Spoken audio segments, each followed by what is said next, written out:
Claudemir Botion é filho de Cascalho. Nasceu no dia 10 de outubro de 1960. Seus pais, Luiz Botion e Iracema de Nadai Botion. Muito cedo, ingressou no seminário claretiano da cidade de Rio Claro. Cursou a filosofia, fez o noviciado, estudou teologia, fez seus votos religiosos e sua ordenação aconteceu em agosto de 1987. Desde então, o padre Botion desempenhou com grande dedicação e com grande carinho a sua vocação religiosa e sacerdotal. Ao ministrar os sacramentos, marcou a vida de muitas pessoas. Foram muitos os batizados, as celebrações de primeira Eucaristia, os casamentos e até mesmo as unções finais. Padre Botion marcou a história de Cascalho. E nós, aqui só citaremos algumas coisas. O ano centenário de 1993, com a gincana entre as famílias, a exposição na casa paroquial, transformada em museu naquele ano, as tardes da história. A integração das famílias através dos almoços, das novenas e encontros nos setores da igreja. O resgate histórico da origem italiana das famílias de Cascalho. O resgate histórico também e a promoção da devoção de outro grande padre de Cascalho, Luiz Stefanello. As obras, reformas e manutenções da igreja e do salão paroquial, construção do centro pastoral, a construção do clube de esportes, a criação da Associação Rural de Cascalho e depois a Associação Trevisani Neomundo. A promoção de grandes eventos religiosos e festivos, festa da padroeira, festa junina, festa do milho, almoços e jantares italianos, o Réveillon, a festa das Befanas. A devoção mariana de um padre que é filho do coração de Maria e que transformou a coroação de Nossa Senhora da Assunção na paróquia de Cascalho. Olá, pessoal! Estamos aqui mais uma vez no segundo momento para a gente dar continuidade ao projeto Memórias de Cascalho. Agora a gente vai estar entrevistando o padre Luiz Claudemir Botion. Nós fizemos uma entrevista já com o Oswaldo Celotti e agora, nesse momento, a gente vai falar um pouquinho com o padre Luiz Botion. Eu passo a palavra para a Denise, que vai fazer a primeira pergunta, então, para o padre. Bem-vindo, padre. Obrigada pela sua presença. Fala aqui um pouquinho para a gente, né, para as pessoas aqui que estão assistindo essa entrevista, as pessoas que são aqui de Cascalho, Cordeirópolis, as pessoas que talvez sejam aqui da nossa região e não conhecem nada de Cascalho. Fala para a gente, o que é Cascalho? Olá a todos. Estamos fazendo essa gravação hoje, nessa sessão de gravações sobre Cascalho, sua história, pela Associação Italiana Trevisani nel Mundo de Cascalho, que é um resgate da história do povo de Cascalho, da nossa história. Começo a dizer que essa experiência de reportagens, de gravações, de perpetuar a memória para que amanhã alguém possa, curioso, querer ver o que gravaram no passado. Isso é pioneiro em Cascalho. A primeira foi em 93. Em 1993, celebramos 100 anos da chegada das famílias italianas a Cascalho. E era um momento importante, porque a segunda geração das famílias de Cascalho ainda estavam vivas, que eram aqueles que nasceram no começo do século XX e, portanto, tinham bebido das experiências dos italianos, dos nonos que vieram da Itália. E ali, sem muita tecnologia, era um gravador cassete com um microfone. Ali na praça da igreja, fazíamos a tarde da história, ou as tardes da história. E assim reunimos ali dezenas de pessoas. Cada tarde, acho que foram 5, 6 naquele ano que fizemos, a gente falava um pouquinho sobre que era Cascalho, a história, para que pudéssemos ter no futuro a contagem da vida do povo. E interessante que naquele ano, pelo menos 6 pessoas, que eram os velhos que mais atuantes da paróquia, que tinha grandes experiências, contaram suas histórias e logo depois faleceram. Entre eles está o avô do Ângelo, né, seu Ângelo de Nadai, está também a dona Maria Celotti, seu Antônio Della Coleta, e outros. Foi interessante que eles puderam contar, deixar gravada a sua história, e logo em seguida faleceram. Então, isso que nós estamos fazendo hoje é continuar aquela experiência. Depois, em 94, fizemos um vídeo sobre a história de Cascalho. Começamos a gravar também, desde 87, as coroações, os momentos fortes de Cascalho. Temos quase todas as cerimônias da coroação gravadas. Temos também a segunda etapa das Tardes da História, em 2004, quando celebrávamos 110 anos, refizemos as Tardes da História, aí fizemos em lugares para contar, né, a história, não só do bairro, mas também das fazendas, enfim, tudo isso é um patrimônio histórico, cultural, muito importante, e que nós, que já estamos passando aí da geração dos que estão aqui gravando e aqueles que talvez vão nos ouvir, precisamos deixar isso gravado também para gerações futuras. Cada época foi na sua tecnologia. Hoje já estamos gravando aqui numa nuvem, tudo online. Naquela época tínhamos que todo um equipamento, enfim. Estamos acompanhando a história e a tecnologia. Isso é que faz com que Cascalho seja realmente um bairro vivo e com uma história viva, não uma história do passado, mas uma história do passado que se continua no futuro. Então, assim, nós estamos aqui hoje para falar de alguns temas. E falar de Cascalho é falar a história que começa em 1885, quando o imperador queria começar a imigração de europeus para o Brasil. Havia sido feita uma outra experiência no município de Cordeirópolis, que foi a primeira experiência de imigração na fazenda Ibicaba, que então era município de Limeira, como Cascalho também, que não deu certo. E depois, em 1885, cria-se no Brasil os primeiros núcleos coloniais. Os fazendeiros perceberam que os escravos estavam para ser libertos, eles precisavam de nova mão de obra para o trabalho, não conseguiriam mais mão de obra escrava, então teriam que investir em mão de obra branca, livre. E aí eles tiveram uma estratégia muito interessante com a criação dos núcleos coloniais, a experiência mais no estado de São Paulo.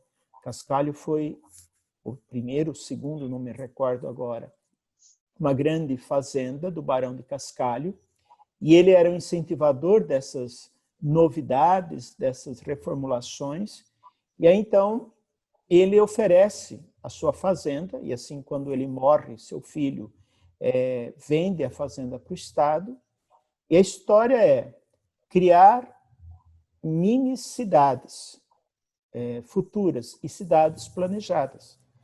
E o bairro do Cascalho hoje, o núcleo colonial de Cascalho, na Casa da Cultura de Cascalho nós temos ali o mapa do bairro, e nós vemos que foi um urbanismo planejado. Nós vemos lá Brasília, né, na década de 60, sendo planejada, e outras cidades tantas no Brasil, e Cascalho teve uma inovação que ninguém imagina, um urbanismo que se conserva há mais de 130 anos de história. Nós temos que pensar, daqui 15 anos serão 150 anos, então temos que pensar também nessa história, e até um estudo de arquitetura e urbanismo e de estruturas e cidades, Cascalho foi pensada para ser no futuro uma pequena cidade, onde tem seu núcleo central, e naquela época o centro de qualquer núcleo, de qualquer cidade, era a sua praça, com a igreja e a escola.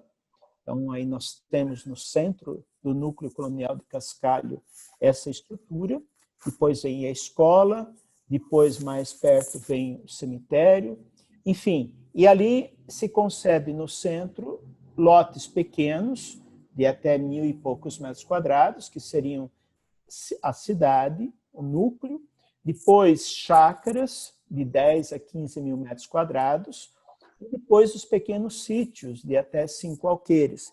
E por que os núcleos coloniais? Porque os fazendeiros, os cafeeiros, eles sabiam que eles precisavam de uma mão de obra, mas não precisavam de uma mão de obra permanente. Uma mão de obra permanente para cuidar do café, mas eles precisavam também de uma mão de obra sazonal, que era somente na colheita do café, e também uma mão de obra que produzisse frutas, legumes, cereais e carnes para as fazendas. Então, em vez de vir tudo de São Paulo, vamos produzir nas regiões, né, os alimentos necessários. Isso também foi uma questão de planejamento muito bem feita, porque iriam crescer muito as regiões ali no entorno de Cascalho. E Cascalho tinha um privilégio que tinha a passagem da linha de trem, a Paulista, e um entroncamento também que ia até Descalvado. Então, foi um ponto muito estratégico no estado e também para as fazendas, porque dali poderia-se ter mão de obra sazonal para a região e depois também ter a produção desses produtos, né, para abastecer as grandes fazendas e as cidades que estavam surgindo no entorno. Então, Cascalho nasce desse planejamento, um planejamento muito estratégico da época, avançado para aquilo que a gente via do tempo do Império, mas um planejamento que hoje, 135 anos depois, nós vemos que deu certo. E nós encontramos ainda, pelo menos hoje, uns 40%, 60% de famílias que estão morando nas mesmas terras que seus bisavós ou tataravós receberam em 1893. E alguns receberam em 1885. Por que Cascalho nasce em 1885? Ela nasce que era o começo da imigração. E ela é ofertada primeiro, as terras de Cascalho, o núcleo colonial, para imigrantes nórdicos e europeus, e também alemães, suíços, dinamarqueses, que vieram atraídos pela experiência primeira da Fazenda Ibicaba, que eu acho que cabe uma outra entrevista, que é muito importante isto. Algumas famílias que saíram da Fazenda Ibicaba recebem terras em Cascalho, depois a maioria não se adapta com o clima e vão para a região de Corumbataí. Aí nós temos ali o distrito de Ferraz, em Corumbataí, onde que estão as famílias que saíram de Cascalho e foram para lá, porque era uma região de montanha fria. E aí vem quem? 1893, o Estado, a província de São Paulo, então, oferece as terras para as famílias italianas. Se bem que ainda permanecem 2 ou 3 famílias dessas nórdicas em Cascalho, que estão até hoje. Uma é a família Killer, que está ali até hoje, na mesma terra que receberam em 1885. Em 1893, chegam os italianos, e como está escrito no livro Tombo da paróquia de Cascalho, né, o padre Luiz deixou escrito que os italianos não tinham medo nem do calor, nem das pestes, nem das cobras, nem do mato, e ficaram e venceram. Então, Cascalho, podemos dizer, que nasce dessa determinação de um povo de construir a sua história. Então, Cascalho é isto, é o antigo núcleo colonial da época do Império, que depois essa experiência foi levada à frente na Primeira República, e nós temos ali em Cascalho digitalizado todos os documentos, desde a escritura de venda do filho do Barão de Cascalho para o Império, da sua fazenda, e todos os documentos depois de divisão de terras, de venda dessas terras, e muitas famílias que têm até hoje ainda cópias dessas escrituras daquela época. E os lotes, a conformação urbanística da época, ela ainda está hoje. Se a gente pegar uma vista aérea de Cascalho, nós vamos ver que dá para assim, descobrir os lotes urbanos, suburbanos e rurais, que eram assim descritos. Os lotes urbanos, eles começavam ali no centro, onde está a igreja, iam para o lado de cima, Capinzeiro e Sapezal, como era assim chamado, os dois lados de Cascalho, né, que daria até uma outra reportagem, as brigas, né, dos dois lados das famílias, né? Uma família não podia, uma moça querer casar com um rapaz do outro lado, que ia dar briga, né? E ela vai até aquela estrada que vai ali para o Celote, para o Barreirense. E do outro lado, ela vai à zona urbana até a rua ali que chamamos dos Denadai, do que era dia. E depois a zona suburbana, ela vai até a rua Paulo Botion, indo para Cordeirópolis, e indo para Araras, ela se perde ali, nós não temos mais esse registro. Da Paulo Botion para baixo, então começa a zona rural. Então, se a gente vê, né, a distribuição das terras foi muito estratégico. Um grupo pequeno no centro, que iam ser pessoas que iam trabalhar para ofícios diversos, e assim eram as famílias que moravam mais perto da igreja, eram comerciantes, eram prestadores de serviços. Depois, os suburbanos eram pessoas que trabalhavam sazonais nas fazendas, e depois a zona rural, que era a área em que as famílias produziam. E produziam o quê? Aquilo que é necessário para abastecer as cidades do entorno e as fazendas. Cereais, aves, pequenos animais, legumes, verduras. Tanto assim que nós vemos, né, a tradição de Cascalho, nessa época, de ser uma abastecedora de todos esses produtos. Frutas também, que a produção excedente, inclusive, era vendida em São Paulo. Isso é interessante.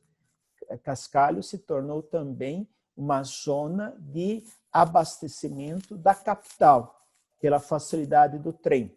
E se a gente pega a história dos padres escalabrinianos, que é a congregação que assumiu Cascalho em 1895 até 1953, nós vemos que eles ficam em Cascalho, primeiro, porque eram padres que vieram para trabalhar com os imigrantes italianos, mas tinha uma outra razão importante, porque eles mantinham um orfanato no bairro de Ipiranga, em São Paulo, e esse orfanato cuidava de crianças órfãs de italianos, ou que morriam na viagem, ou famílias que depois morriam os pais, não tinham quem deixar essas crianças. Então, os padres, as irmãs escalabrinianos e escalabrinianas, têm esses dois orfanatos. E Cascalho é um ponto estratégico para eles, está escrito num livro da história deles, porque o bairro do Cascalho abastecia os dois internatos com cereais, com frutas, com diversos produtos, até animais, que eram levados de trem. Então, vejam né? Pensa-se Cascalho, uma terra de ninguém, uma terra perdida, que assim se falava na época, mas que estrategicamente ela era muito importante para a região e foi importante para o desenvolvimento das cidades da região, também para abastecer a capital, né, com produtos. Eu me lembro que a minha família, lá no começo do século XX, mandava para São Paulo bananas. Até aqui, desculpa, pitoresco, né?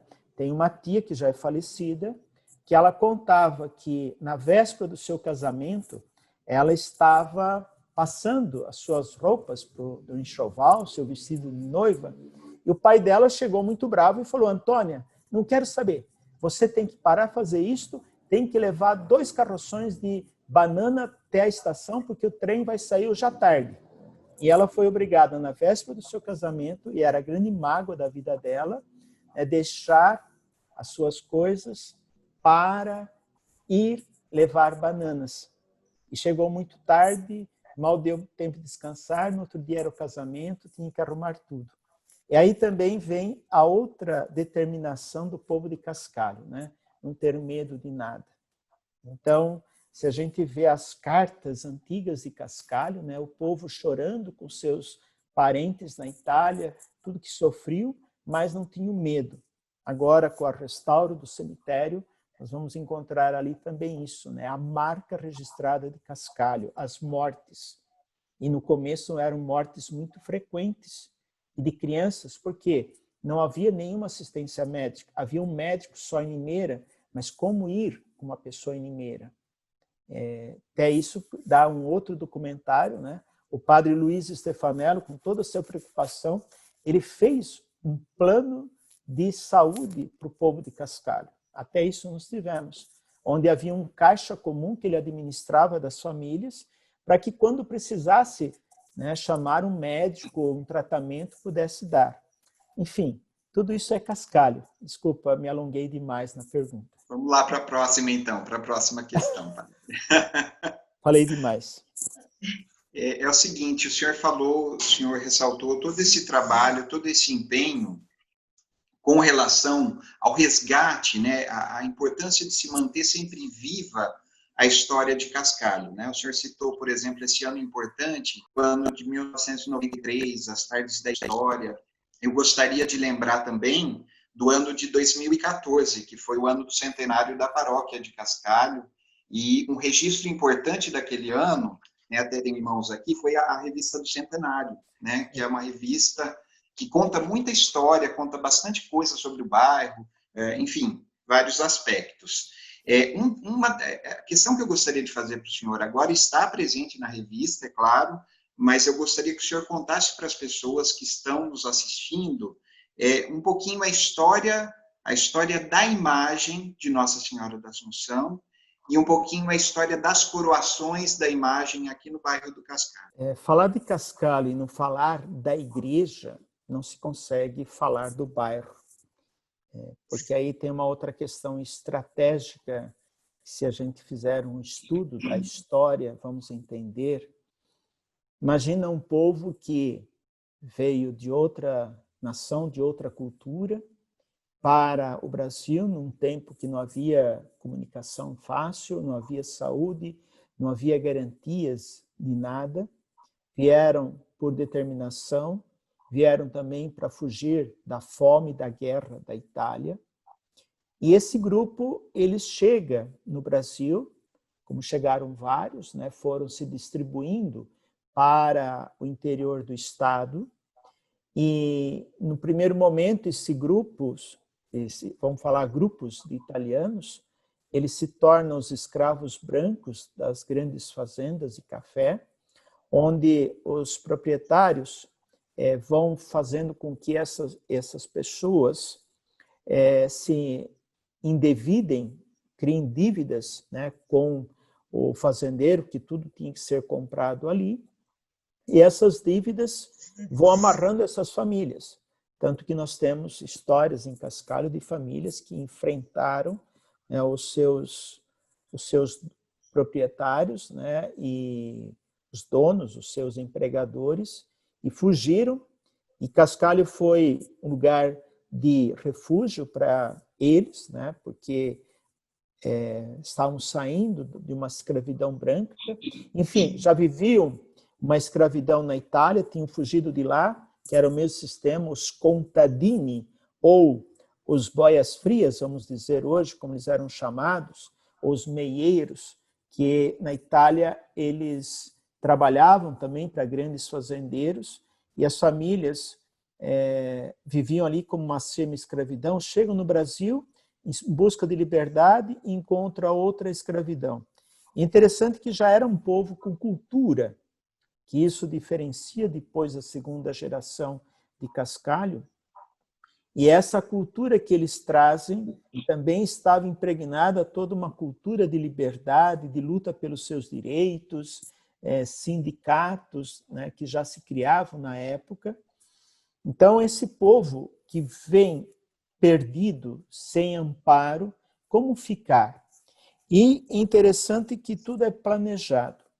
Nesse tempo, na Itália, vendo essa necessidade dos italianos que vinham para a América e se perdiam aqui, Dom Scalabrini, João Batista Scalabrini, bispo de Placência, vendo essa aflição dos imigrantes, ele cria uma congregação de padres e freiras escalabrinianos, assim chamados, ou Congregação dos Missionários de São Carlos, que tem a tarefa de vir para o Brasil e para outros países da América para acompanhar essas famílias e ser um apoio. Então, os escalabrinianos chegam e vão dando essa assistência. E eles chegam também a Cascalho. Então, é pedido que eles assumam, né, o cuidado do povo de Cascalho, da Capela Nossa Senhora da Assunção.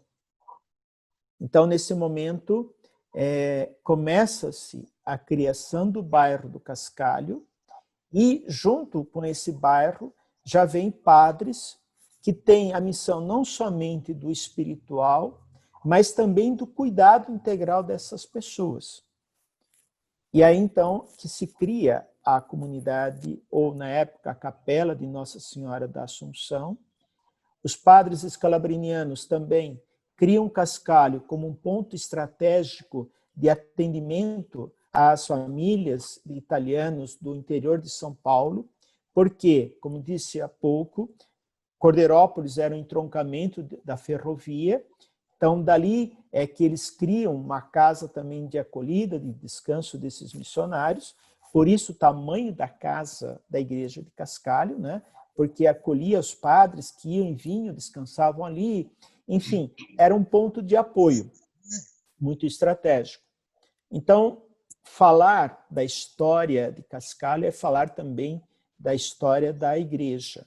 Então, a paróquia não teve somente uma função espiritual, mas ela tinha também uma função de congregar essas famílias, de ser o padre, um administrador dessas famílias, o mediador, o juiz, e assim a gente vê na história de Cascalho, que foi no tempo do padre Luiz Stefanello, foi também aquele apoiador das famílias de superarem os seus traumas.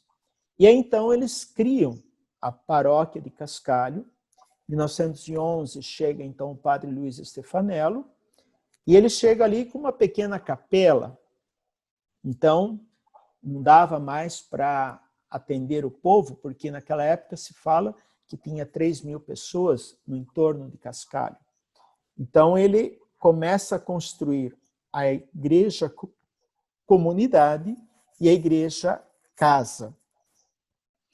E ele vai entendendo, né, todos os traumas das pessoas e vê as suas necessidades. Então, ele sente que é necessário ele oferecer subsídios.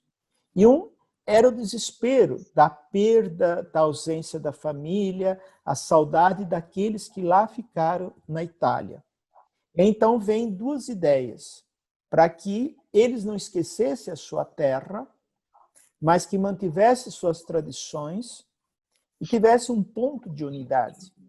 Então, aí vem o projeto da construção da igreja de Cascalho, maior, porque precisava, que tinha muita gente, uma igreja que fosse lembrança daquilo que era a sua Itália querida, o Vêneto.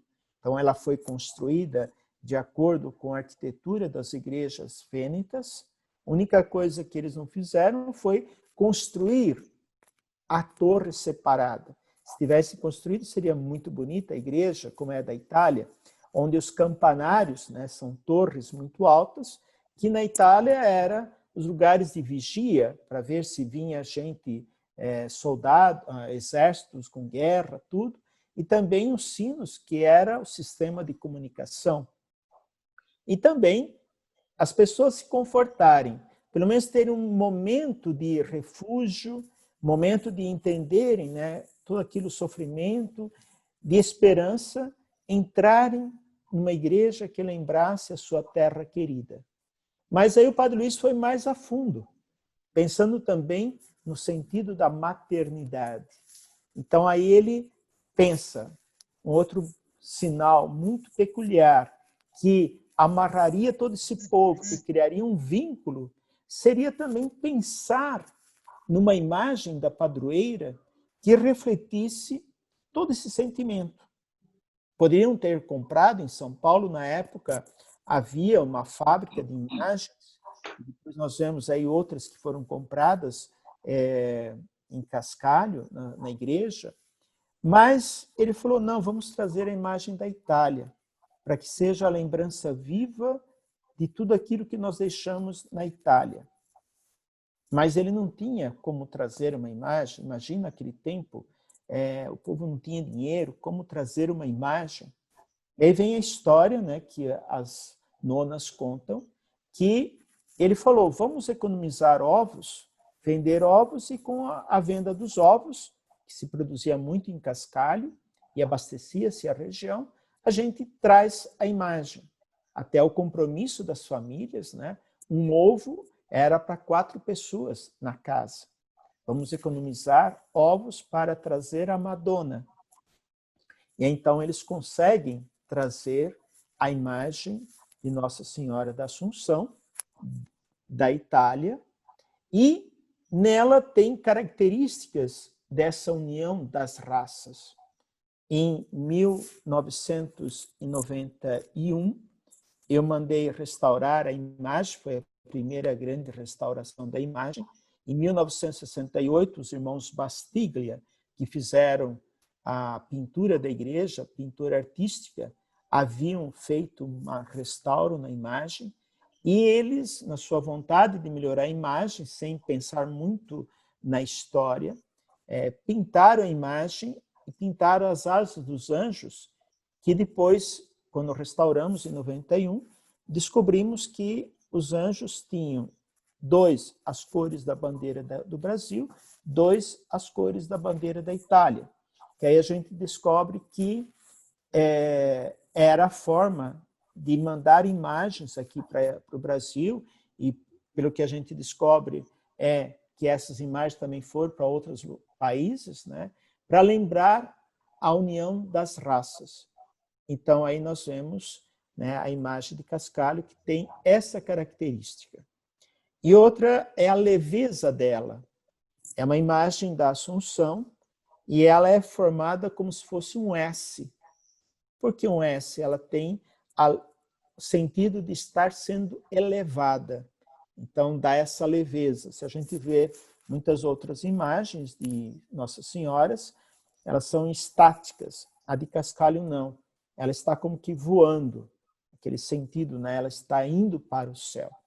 Então, aí que chega a imagem de Nossa Senhora da Assunção, como conta a história, né? O Padre Luiz chamou as famílias para que fossem ajudar a buscar a imagem, foram com os carroções até Cordeirópolis, e a alegria quando abriram o caixote, que depois nós encontramos mais para frente esse caixote, né, que estava essa imagem. Imagina a curiosidade deles, né, que tipo de imagem que vai vir, como que vai ser. Na época eles não tinham como tirar fotos, nada, né? Então, aí vieram a grande surpresa. E aí o Padre Luiz tinha construído um altar para a imagem pequena que está ali na entrada da igreja de Cascalho. E aí ele fala, agora temos que construir um altar maior para colocar a imagem de Nossa Senhora da Assunção. E assim começa toda a história em volta dessa imagem de Nossa Senhora da Assunção. 15 de agosto, né, padre? O dia de Nossa Senhora da Assunção. Com certeza, o mês de agosto é muito especial para toda a comunidade. Como que a coroação congrega ou reúne toda essa comunidade? Desde quando a imagem chegou, que começaram as coroações, até os dias de hoje, que o mês de agosto ainda é um marco para todas as pessoas, né, para toda a comunidade de Cascalho. Aí vem também a história da imagem, né, e as suas peculiaridades, não somente na pintura, nos anjos, mas também a coroa. Né? A coroa foi dada pela família Psitelli, estava escrita, né, na coroa antiga, que foi roubada em 2001. Foi uma coroa muito bonita que deram a ela, como também os brincos, né, a parteira de Cascalho, Dona Mariana, que era a parteira. Conta a história que ela ficou com artroses nas mãos, não podendo mais fazer partos, e ela disse, né, disse a Nossa Senhora, se você me restaurar as mãos, fazer os partos, eu dou os meus brincos para você. E assim foi, né? Os brincos que estão com ela também têm essa história. E aí depois vem a evolução também das homenagens a ela. A festa 15 de agosto, porque antigamente, na liturgia antiga, 15 de agosto era a solenidade de Nossa Senhora da Assunção. Depois, na década de 70, a igreja aqui no Brasil muda essa festa para o terceiro domingo de agosto. Por isso que em Cascalho se fala até hoje 15 de agosto.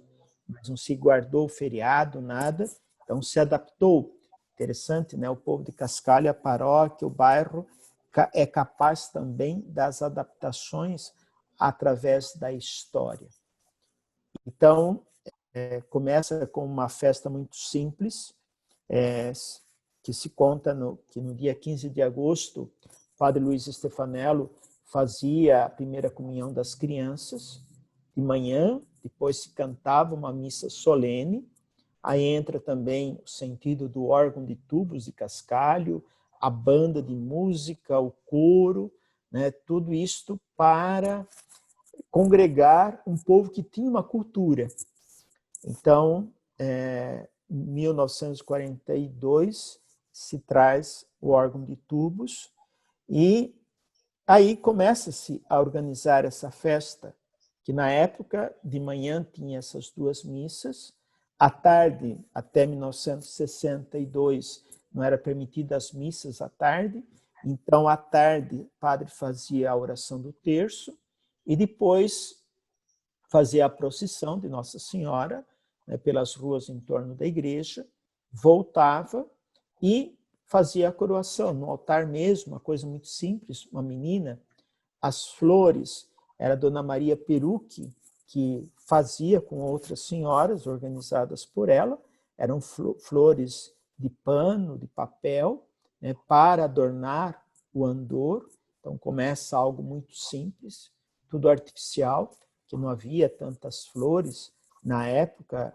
No jardim sim havia, mas não havia o costume de decorar o andor com flores, como também todo um rigorismo litúrgico que tinha, e o padre Luiz não era assim um grande entusiasta de grandes, vamos falar, inovações, era fazer sempre o mesmo. Até algumas senhoras que estão vivas até hoje dizem, né, que a briga delas com ele era que praticamente se lavava a igreja só 2 ou 3 vezes no ano. Imagina naquela época, a terra vermelha e a sujeira que era, e ele não gostava muito. Então, mais 15 de agosto tinha que se lavar a igreja. E na frente da igreja se armavam pequenas barracas com lonas, com bambus, né, onde era feita a venda, depois da procissão, de refrigerantes, de leilões, da roleta. Na época não tinha nada para se comer, não era tradição, né, as pessoas comerem fora de casa, também não tinha dinheiro. Enfim, era uma festa, a banda tocava na praça e assim era o 15 de agosto.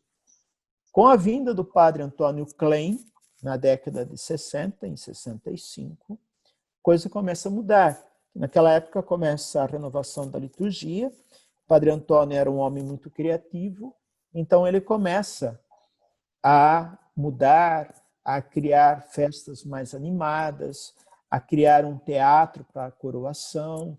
E, enfim, ele começa a dar um novo dinamismo.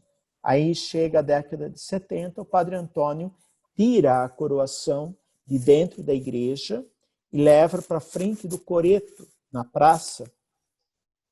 Então, a coroação era feita ali.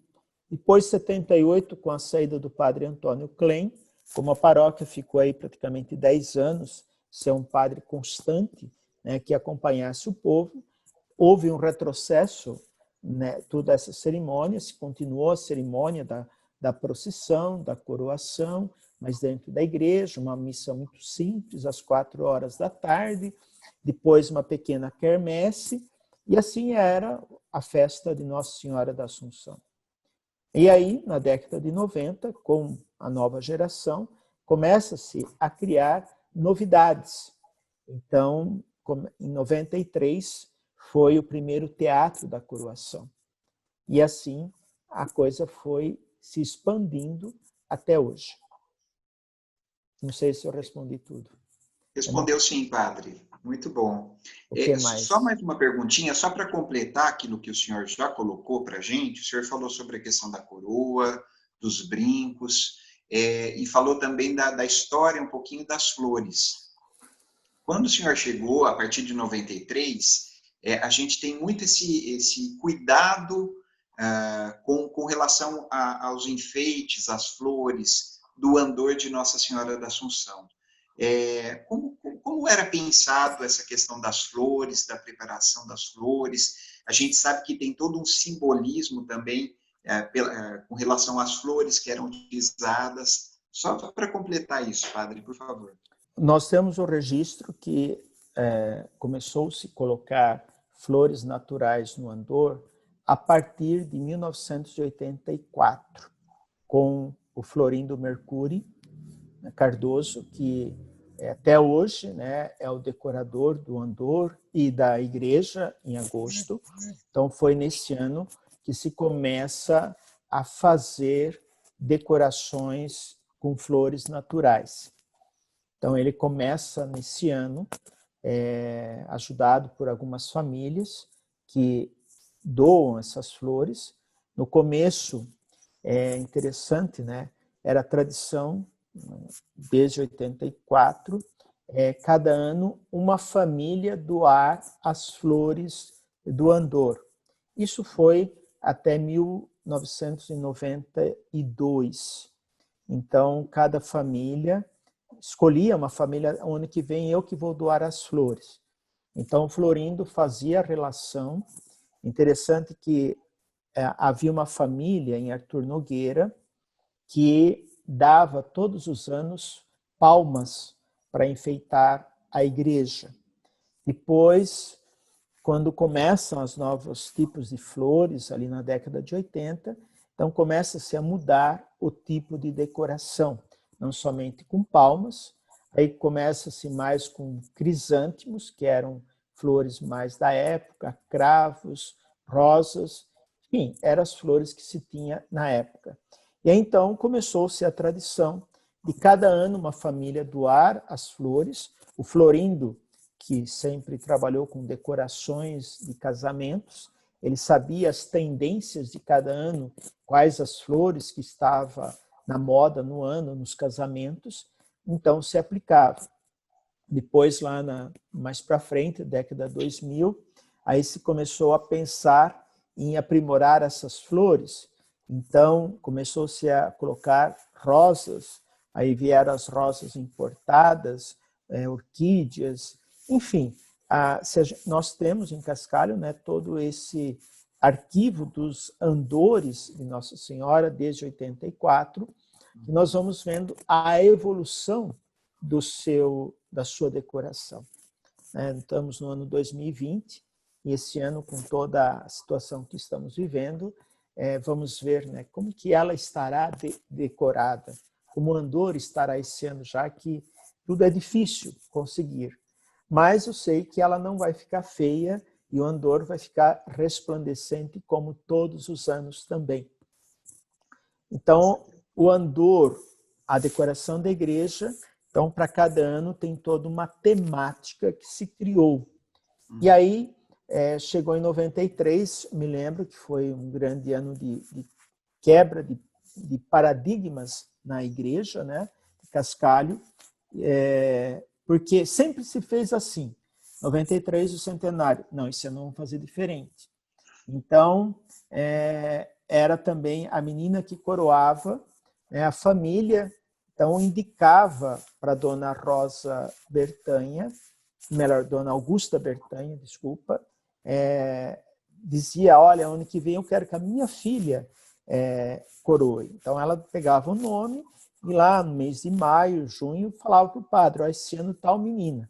Em 93, a gente muda a estratégia e fala, não, a partir de agora vai ser feito um sorteio, que às vezes também ficava sempre em grupos de famílias, né? Enfim, fomos dando mais um caráter democrático representativo.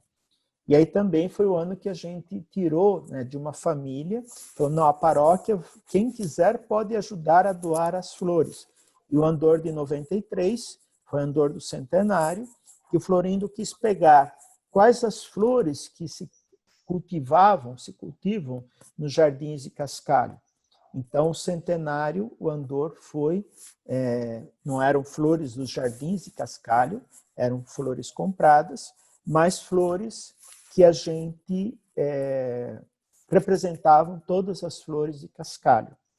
E aí, esse ano é que praticamente a gente dá uma grande guinada na decoração da igreja, começa um teatro, a festa também, que era somente uma quermesse após a coroação, começa a também ser o dia todo. Era interessante, né? Tinha-se uma missa às 8 horas da manhã, no domingo, no dia da festa.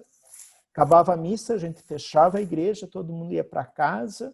Então, algumas senhoras, alguns homens iam cuidar de adiantar alguma coisa para a quermesse à tarde. Quando eram 11 horas da manhã, ninguém mais estava ali. Fechava-se tudo. 3 horas da tarde, voltava, abria a igreja, começava a preparar para a missa às 4 da tarde. Aí pensamos, não podemos mais fechar a igreja. Vamos deixá-la aberta. Vamos trazer pessoas. Vamos colocar a quermesse o dia todo. Não vai dar certo, mas vamos. E aí também a gente vê as mudanças culturais de Cascalho, as gerações que vão se sucedendo, né? Nessa época, era um grupo ainda que era a segunda geração de Cascalho, que diziam, sempre foi feito assim, porque temos que mudar. E aí, então, né, todo um grupo jovem da época assumimos o desafio de mudanças. Então, hoje, nós somos frutos da audácia de um grupo lá na década de final de 80, começo de 90, que quis assumir um compromisso de mudança, de aprimorar, de que Cascalho não fosse somente uma festinha ali em torno, só para o bairro do Cascalho. Me lembro, né, até aí, começo do ano 2000, a missa das 4, no dia da coroação, não lotava a igreja, sobrava muito lugar, né, porque eram sempre aquelas famílias, as tradicionais, enfim, tudo era a mesma coisa. Se a gente visse, eram as mesmas pessoas todo ano, as mesmas histórias, enfim, algumas estão até hoje, né? Tem o Ângelo, né? Estão ali até hoje ainda, que vão ali só para aquela missa. É como se o mundo não tivesse mudado da década de 50, né?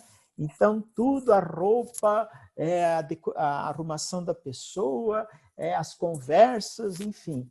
Mas, sim, aquelas pessoas ficaram ali na sua história, mas vieram outras. E aí, então, se abriu né, a festa de Cascalho para a região. E ela é o que é hoje, né, atrai milhares de pessoas num dia só, né, porque, né, as pessoas vêm pela beleza da festa, pela originalidade, e as pessoas, quando estavam aí, falavam, né, nós vamos voltar ano que vem porque queremos ver se vocês vão superar esse ano. Aí eles vinham no outro ano e diziam, parabéns, vocês superaram, vamos ver o que vocês vão fazer ano que vem. Enfim, as pessoas vêm a Cascalho porque sabem que tem uma novidade a cada ano. Então, isso é a originalidade, é o protagonismo do bairro do Cascalho, desde o seu começar até agora, e que nós, né, somos a 4ª ou 5ª geração aí, dependendo das idades, não podemos deixar de morrer isso para o futuro, né, porque, né, isso faz parte da vida do povo de Cascalho. E nós temos que ensinar as gerações novas, né, continuar a ensiná-las. Isso eu fiz questão em 27 anos aí, dizer a cada ano o porquê do que estamos celebrando. Enfim, eu vou fazer uma comparação aqui com a festa de Cascalho, com a festa da Páscoa dos judeus, que é celebrada todos os anos, como a festa da Páscoa cristã. Os judeus, na sua cerimônia pascal, cada ano eles fazem memória da libertação do povo do Egito, de todas as conquistas do povo, de todas as superações.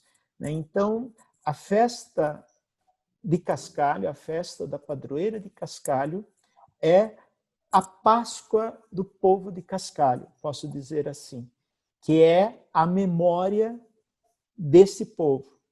E o povo de Israel, por mais de 3.000 anos, mantém a sua memória viva. E nós, povo de Cascalho, também temos que celebrar cada ano a nossa Páscoa, que é a festa de Nossa Senhora da Assunção, para que nós possamos dizer sempre aos mais novos por que estamos ali, por que toca o sino daquele jeito, por que Nossa Senhora está ali, por que a coroação, por que as encenações, por que das flores, tudo isso, como no ritual judaico da Páscoa, eles lembram toda a história do povo, cada ano Cascalho também faz memória do seu povo. Como dizer, cada ano nós voltamos aqui para dizer a libertação do povo lá da Itália opressora para a terra prometida, a América, na terra prometida, como na terra prometida dos judeus, também tiveram que sofrer muito para conquistar e ser o que eles foram e são hoje. Nós também, nesses 118 anos, né, esse ano, 116 anos da coroação, 135 do povo da chegada do povo das primeiras famílias. Aí nós estamos a 127 anos, né, da chegada dos italianos. Essas histórias não podemos perder. Então, acho que o que nós estamos fazendo aqui, e fizemos já em outros momentos, é resgatar essa história, contarmos para gerações futuras que tudo isso tem um valor, que não é somente um espetáculo, mas tem um valor. Então, aqueles que vão ali e entendem a história de Cascalho têm essa visão. Outros vão por turismo, outros para criticar, não importa. Mas para nós é lembrar, fazer memória da nossa história.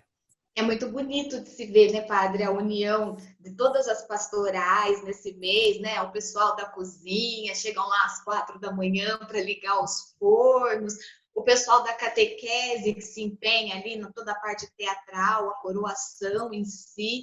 Mas agora sim, o senhor quase deu um spoiler, né? Da coroação de 2020, mas segurou, tudo bem. O Oswaldo também foi muito sucinto, tudo bem, a gente vai chegar lá. A gente sabe, né? A gente vê o senhor falando assim que tem uma alegria muito grande em falar da coroação de Nossa Senhora da Assunção. Mas a gente sabe que lá em Batatais o senhor também lidera uma coroação muito grande, que é em maio, lá no colégio, né? Eu e o Ângelo até já participamos de uma coroação lá, foi um prazer enorme, muito emocionante.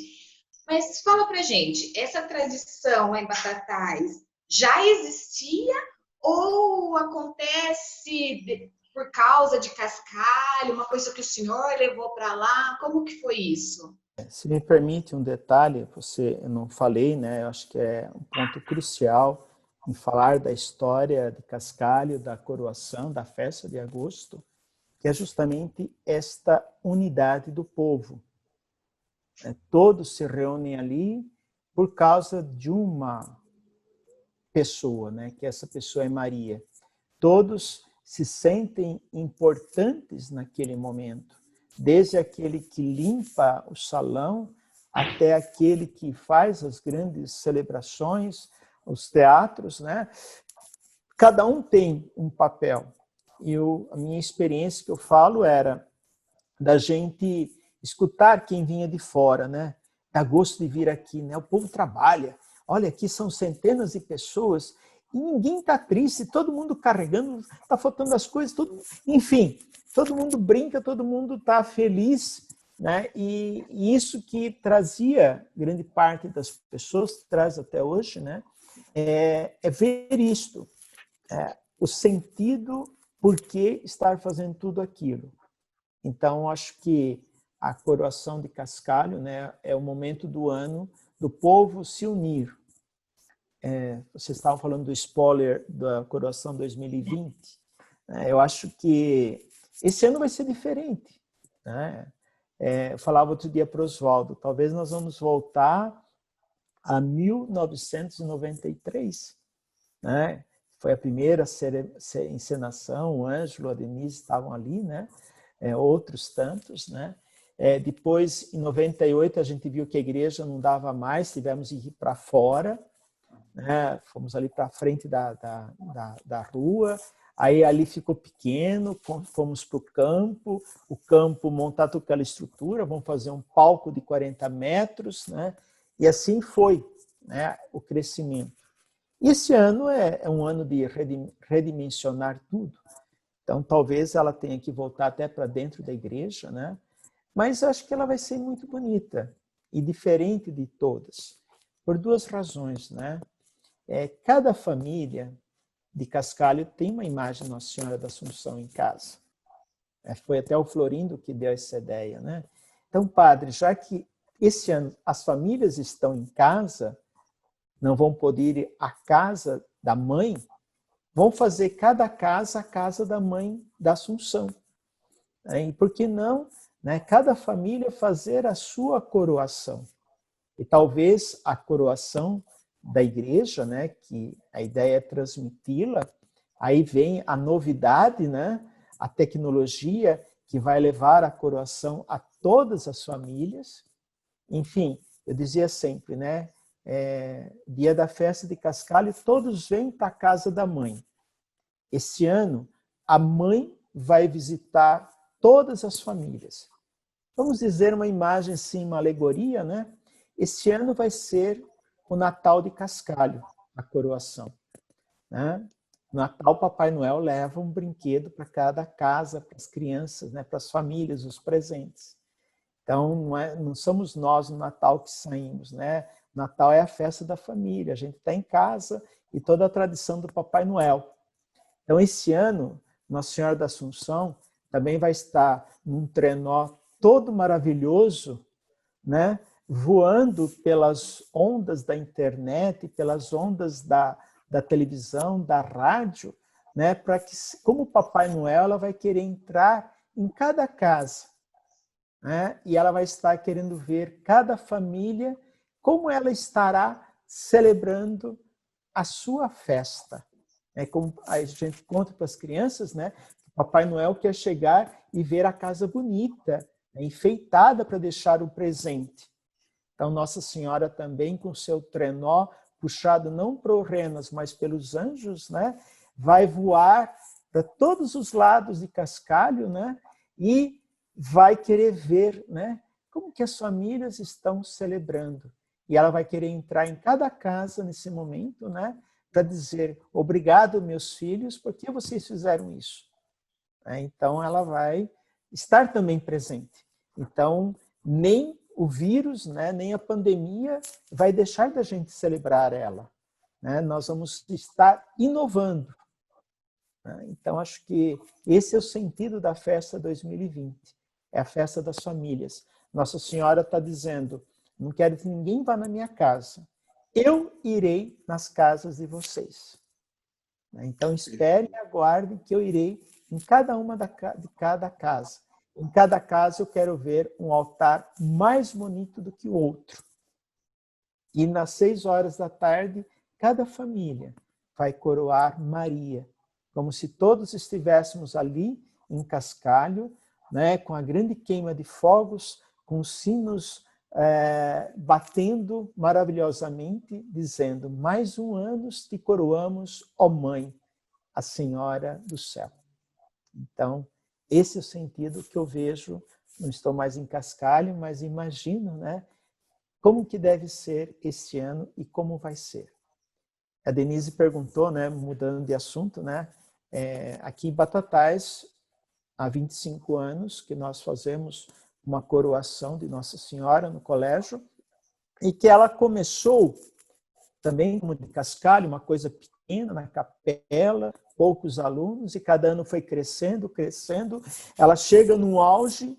Esse ano, como vivi isso, e acho que é a história também que vamos ver em Cascalho, né? Esse ano a coroação, as famílias fizeram de suas casas. Nós fomos em cada casa. Então, essa história de Cascalho, né, se assemelha, né? Um pouquinho a gente copia, né, de Cascalho para aplicar aqui, a gente cria novas coisas aqui, leva para Cascalho, né? Um para outro, né, trocando experiências e com o único objetivo, né, cada ano fazer a festa mais bela à Mãe de Deus. É verdade, padre. A gente brinca um pouquinho com essa questão da competição Batatais e Cascalho, mas não é nada disso, né? Inclusive, eu aproveito para dizer que nós aqui de Cascalho estamos mandando, né, um grande abraço virtual para toda a comunidade de Batatais, tá?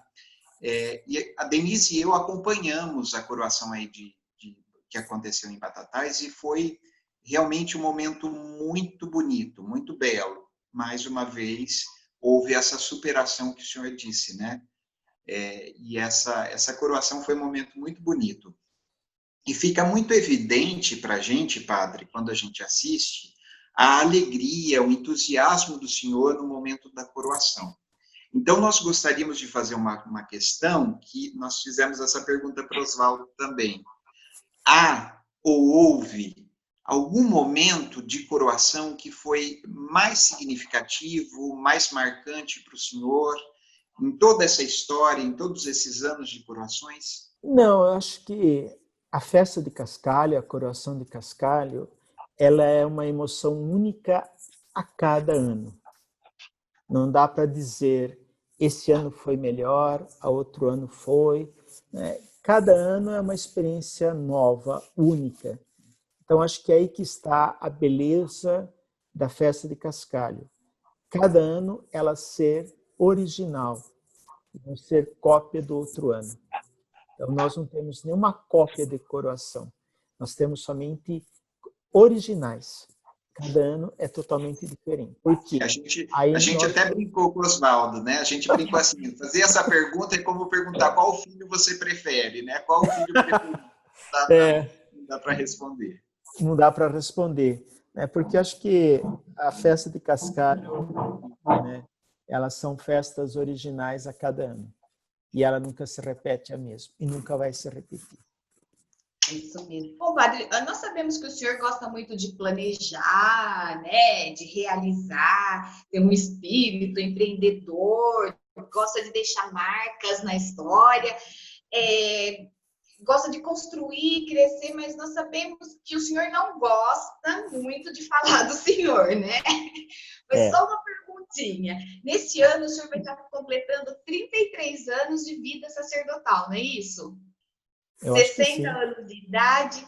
Como que o senhor avalia a sua própria história? Filho de Cascalho, que se tornou claretiano? Como que o senhor avalia a sua história, padre? Acho que, como eu falei há pouco, né, como a história das festas de Cascalho, elas são originais, eu também procuro fazer na minha vida sempre uma obra original, cada dia. Eu não gosto de repetir nada de ontem. E então, o que eu posso dizer, né? Então eu vejo que cada dia ele é original, é único. É um pouco a teoria do Carpe Diem, viva intensamente cada dia. Então acho que nós temos que viver isto. E um dia eu vi numa porta de igreja, para o padre, né, escrito, né, uma mensagem: celebre a sua missa como se fosse a sua primeira missa, como se fosse a sua única missa, como se fosse a sua última missa. Então, acho que dentro dessa proposta de viver cada dia, né, então ele tem que ser único. Então, que essa originalidade da vida é que nos faz ir à frente. Então, o que eu posso dizer isso, né? Eu gosto de viver original cada dia. A última questão, a gente ia pedir para o senhor fazer uma coisa que eu acho que o senhor já fez nessa resposta, que é deixar uma mensagem para as pessoas que estão nos ouvindo, uma mensagem para as pessoas de Cascalho, mas eu acho que o senhor já disse tão bem, mas, enfim, fica esse momento para o senhor complementar, colocar alguma coisa, é o momento do senhor. Eu já falei há pouco, né? Cada festa de Cascalho é original. E esse ano, né, 2020, talvez não vamos poder saborear a leitoa assada, ou vai ter leitoa assada, bolinho de mandioca, fogaça, né? O lanche de pernil, o churrasquinho, né? Mas aquilo que tem a gente vai viver, vai saborear com muito cuidado, com muito sabor de vida, né? Então, acho que esse ano a gente vai celebrar como sempre celebramos, de forma original, Nossa Senhora. E eu acho que mais do que todos os anos, né, nós temos que chegar a ela, né, e dizer: Mãe, nós estamos aqui, cuida da gente, né, e que nós cuidamos de você. Então, acho que é isso daí. E aquilo que Cascalho sempre nos diz, né, a vontade de superar. Cascalho já passou a gripe espanhola, já passou tantas outras pestes, passou 2 guerras, revoluções, crises econômicas, enfim. Se a gente for contar a história de Cascalho sobre essa visão das tragédias, veremos que o povo já sofreu muito, mas sempre superou. E assim nós vamos superar também esse momento, que acreditamos no amanhã. Falamos demais. Bom, obrigada, padre, pela entrevista. Obrigado a vocês. Pelo seu depoimento. Acho que o senhor enriqueceu ainda mais, né? Eu que sou sou de fora, não sou nascida em Cascalha, mas que uma tenho adotiva. Isso, mas que tenho a paróquia Nossa Senhora da Assunção como mãe, né? E foi o lugar que a minha família escolheu para viver. Então, muito obrigada. Vamos esperar 2020, né? E que seja uma linda coroação, né? Mesmo que à distância, nós vamos estar todos juntos. Mas o senhor não quis contar nada, né? A gente sabe que o senhor sabe alguma coisa aí, mas tudo bem. Vocês devem saber muito mais do que eu. Ok. Valeu, gente. Obrigado pela oportunidade. Tá, desculpa, falei demais de coisa, eu me navego muito quando começo a falar, né? Falando daqui, dali, e às vezes perco o foco, né? Tendo que relacionar muitas coisas, né? Mas valeu a pena. Obrigado. Nós é que agradecemos, padre. Muito obrigado por estar sempre conosco, por continuar sendo um incentivador, né, dos projetos, inclusive da Associação Trevisan Neo Mundo. E é isso. Gratidão. Obrigado. Obrigado a todos.